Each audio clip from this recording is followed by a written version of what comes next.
Hello everyone, वर्षा रेसिपीमध्ये तुमचं मनापासून खूप खूप स्वागत आहे. आज वर्षाच रेसिपीमध्ये मी बनवते मेथीची भाजी. मेथीची भाजी माझी खूप जणांना आवडते, तर म्हणलं की चला आज मेथीची भाजी करूयात. तर मेथीची भाजी तर मी करायच्या आधी तुम्हाला सांगते, मी तर 2 मेथींच्या पेंड्या घेतल्या आहेत. त्या पद्धतीनेच मी तर साहित्य दाखवते. तर चला रेसिपीला सुरुवात करूयात. मी तर मध्यम आकाराच्या 2 कांदे घेतलेले आहेत. 1.5 गड्डी लसूण घेतलेले सोलून घेतलेला. शेंगदाण्याचं कूट भाजून वाटून घेतलेलं आहे 1.5 चमचा. मेथी स्वच्छ निवडून धुवून घेतलेली आहे. रेसिपीला सुरुवात करूयात.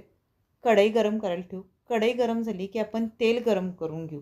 तेल गरम झालं की आपण लसूण छानपैकी चेचून घेऊयात. लसूण छानपैकी चेचून घेतल्यानंतरने आपण त्याला छानपैकी परतूया. तुम्हाला मी कलर दाखवते परतल्याला. छानपैकी कलर बदलतो आहे.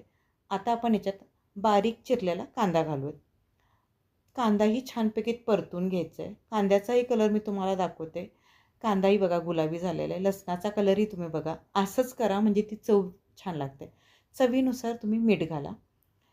बरं, हे साहित्य प्रत्येकजण आपल्या आपल्या पद्धतीने तुम्हाला जसं कमी जास्त करायचं आहे करू शकता. चवीनुसार मीठ घालून झाल्यानंतरनी परत आपण ह्याला छानपैकी परतून घेऊया.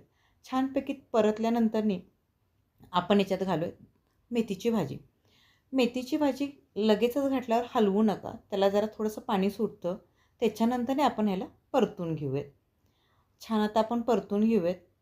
मेथी जेव्हा ताजी असते ना, त्याला खूप पाणी सुटतं आणि तेव्हाच ती चव होते. बरं, छान परतून झाली की मी तुम्हाला दाखवते किती पाणी सुटतं आहे मेथीच्या भाजीला.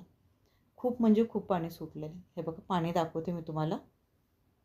पाणी बघा. आता छान परतून घेऊयात. अजूनसुद्धा पाणी आहे, तरी अजून एक परतूयात आणि पाणी पूर्णपणे आटलं की मग आपण याच्यात घालूयात भाजलेले शेंगदाण्याचं कूट. पाणी आटलेलं आहे. आता मी ह्याच्यात घालते शेंगदाण्याचं कूट. शेंगदाण्याचं कूट मी 1.5 चमचाच घातलेले. बरं, शेंगदाण्याचं कूट घालून झाल्यानंतर आपण गॅस बंद केलेलं आहे.